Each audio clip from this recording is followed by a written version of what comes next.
Welcome to Senior Seminar in History. This is week 2. Now this week you'll be reading Amy Chua's Day of Empire, How Hyperpowers Rise to Global Dominance and Why They Fall. This is a fairly easy read and you need to read it quickly. We're reading the whole entire book this week. So remember to skim, to look for themes, but mainly and most importantly, to look for possible topics for your historiographical essay. And please note that you are not limited to a topic you find in Amy Chua's book for your historiographical essay. So if you have another topic, fine. So the main reason why you're reading this is the theme of the class, and you're going to try to find a possible topic. So if you have no idea what you want to do, this book will provide you with that, and it will also enable you to think a little bit about how empires rise and fall, and so you'll be able to answer intelligently discussion number 2. Now, Amy Chua has her own kind of philosophy on why empires rise and fall, and you'll find out all about that by reading her book. But there are other people who across the course of historiographical discussions have talked about, reasons why great empires or hyperpowers or whatever you want to call them have risen or fallen, and why some civilizations are successful and some are not. The last time, just kind of review, so in week 1's lecture, we said that successful civilizations tend to monitor their political and military conditions, and their perceptions of those conditions are fairly accurate reflections of reality. And again, we talked a little bit about perceptions and how, your perceptions really can never be exactly what reality is, but they can be awfully close. They can parallel that reality, and the more they do, the more successful the civilization is. The importance of leadership and of learning from one's mistakes. In fact, 2 and 3 really are related. So this week we're going to talk just a few minutes about what it takes to be a successful leader, what the differences are, say, between a leader and a manager, and how important it is for civilizations and leaders to learn from their mistakes. And hence, if you take all of the above and say that these 3 things are common to successful civilizations, then you could say that their complete opposite is true of unsuccessful civilizations. And you might want to keep these kind of thoughts in mind when you do your discussion 2, when you're reading Amy Chua's work, or when you're writing your historiographical essay. Leadership. Throughout history, successful leadership has entailed the ability to seek and maintain a balance of power between power brokers. Now, any number of people could be some of those power brokers. They could be kings, queens, emperors, nobles, that is the upper class, the military leaders, the religious leaders, the peasant class even, or the newly emerging middle class of merchants, which in Europe we tended to refer to as the bourgeoisie. Now, what we really need to realize is that any leader in power is not going to be able to stay in power for very long if, in fact, they don't have someone's support. You look back at the situation of Adolf Hitler and the Third Reich in Germany, and you say, how in the world could something so irrational, some person so irrational as this come to power? And yet we know that the Germans supported him by the millions. This was not something that was simply accidental. He was not, someone who could simply hold on to power, and because no one can hold on to power for very long unless people are behind them and supporting them, and oftentimes thinking just like them. The important thing, I think, for leadership to understand, and we give our little, illustration here of Gumby and Pokey. Gumby and Pokey, I grew up in that generation, and I had a little Gumby and a little Pokey, and then, at least in those days, they actually had metal wires running through them. So your mother and father made you get rid of them when the metal wires started to stick out and hang out. Hopefully they don't make children's toys as dangerously as they did in those days. But Gumby and Pokey are flexible, and that's the point of all of this. Leaders need to be flexible. The great management author and guru, he's now deceased, Peter Drucker, once wrote that management is doing things right, leadership is doing the right things. I think this is a crucial distinction. You know, in the end, you judge leadership by whether or not the right things, the proper things are being done. You judge it by whether or not justice it can be attained by everyone. You determine it by fairness. You assume that our great leaders are people that don't hold grudges, that don't seek vengeance, but seek in all things fairness and justice in everything that is good and right and for most all of the people. Now, I often say to students that bad leaders, you can recognize them because they seldom learn from their own mistakes.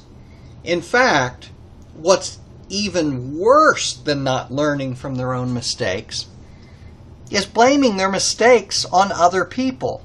You know, this tendency to scapegoat. We see it constantly with leaders, political leaders, cultural leaders, you know, whoever. And the example, say, again, of Adolf Hitler is a perfect one in that he found plenty of people to blame.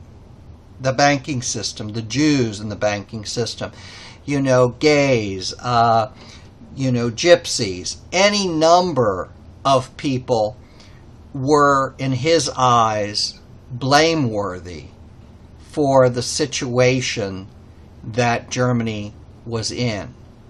And it was essentially an untenable economic situation. So bad leaders seldom learn from their own mistakes and take that dangerous step on scapegoating, on blaming others for their mistakes, not being able to accept ever responsibilities for their actions or the actions of those within their administration. Now, mediocre leaders sometimes learn from their own mistakes and perhaps then can sometimes admit, to a certain extent, their failures. Any good leader that I've studied in history, or that I've known personally, or you perhaps have known personally or studied in history, probably will fit this latter definition. That is, good leaders learn from their own mistakes as well as from the mistakes of others. That is, they're highly observant. They're constantly sensing their environment, observing other people around them and saying, you know, so-and-so over there is making that mistake over there in that country. And even though my nation is a little different, I've got to somehow possibly learn from that scenario, learn from that situation. And this is where history all comes in and tells us that, you know, even if we take the sense of Leopold von Ranke, and we looked at this last week where von Ranke, the great German historian, said, wie es eigentliche Wesen, which means as it actually happens. Even if we look at history as it actually happens and make that assumption that history can tell us how we kind of got where we're at, but it has limited usefulness, limited examples, and that's the most objective way I think we can learn from history. We can nevertheless say that the most recent history will sometimes teach us the more valuable lessons. And then there are some lessons that simply are timeless. And you know, the lessons of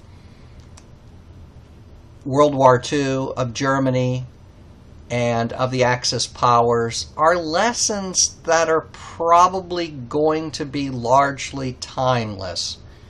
And there aren't maybe as many of those in history as we would like to see.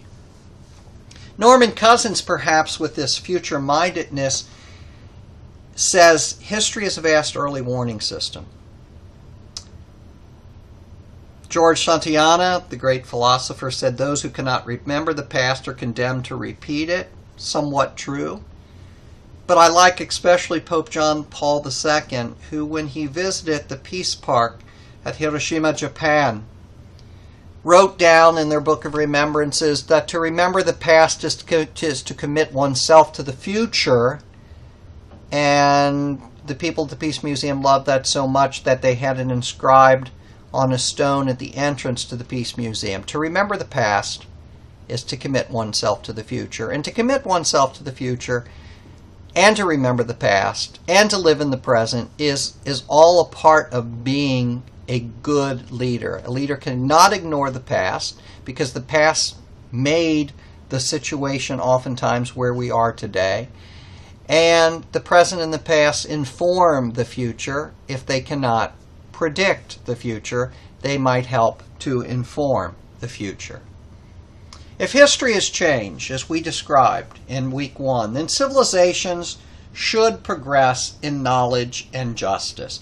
As Arnold Toynbee said, civilization is a movement and not a condition, a voyage and not a harbor. So the process of civilization is an ongoing one. Or as Mohandas Gandhi perhaps best said, be the change you wish to see in the world.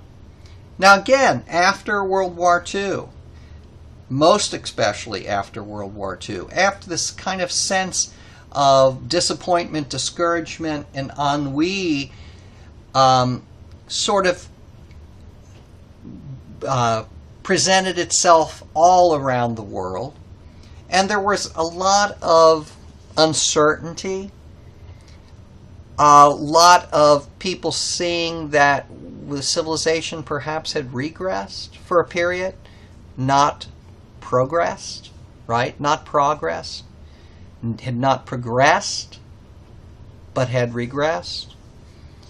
And while that argument is an argument that, one can continue to have, and perhaps technology is showing us that just because we're progressing in technology doesn't necessarily mean that our progress is paralleling in all of the other segments of civilization. So our book this week is going to have a lot to say about that.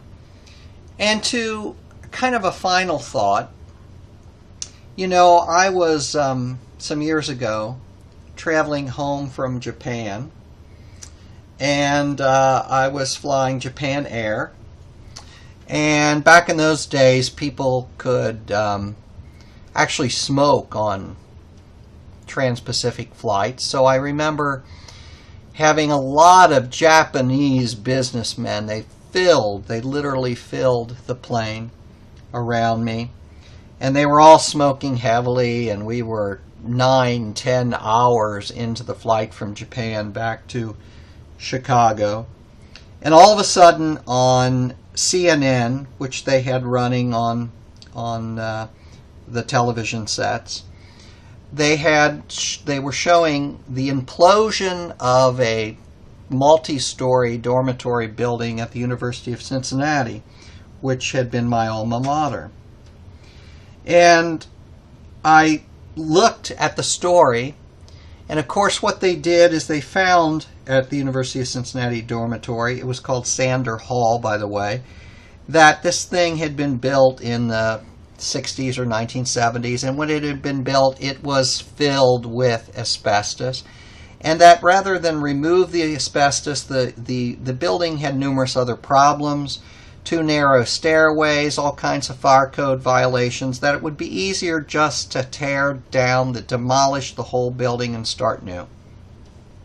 Well, when you have a multi-rise building, a skyscraper like that, I think it was 20 stories or more. You just can't demolish it easily. So oftentimes what they do is they implode the building. That is, they go through and they put dynamite charges throughout the whole building, and they set off the dynamite charges, and the dynamite weakens the building internally. But what brings the building down is gravity. It's an external force. You see the same thing happening, so we can implode buildings, but you see the same thing happening when you were a kid and you had a helium balloon and you wished that that thing would just stay up forever and it began to deflate. What was happening was implosion. It was losing helium internally, it was becoming weaker, and externally the forces of gravity were working against it. So too, the same thing can happen sometimes with civilizations. We study this in terms of Rome and the so-called barbarian invasions. We can see it happen in the sense of the Ottoman Empire, before that the Byzantine Empire, etc., where the internal politics, society, economy, or whatever of a nation or an empire begins to weaken at the center, at the core, and then stronger forces on the outside, neighboring peoples, nations, can take advantage of that and invade. They're the external pressures or the external forces. So internal weakness, external strengths can lead to a situation where literally an empire implodes. I would argue that that sometimes happened in the case of, say, for instance, when the Mongol Empire attacked the Chinese Empire, that it essentially imploded. The same really was true of the heyday of Rome, when it began to suffer all kinds of economic and political and social problems, weakened at the core, and was subject and vulnerable to the invasions of many different groups like the Ostrogoths, Visigoths, Huns, etc. You have then what is called implosion.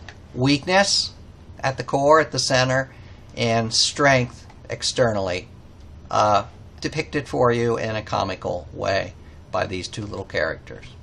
So if there's any questions, please feel free to email or phone me. I'm always happy to help, and I hope you have a fantastic week.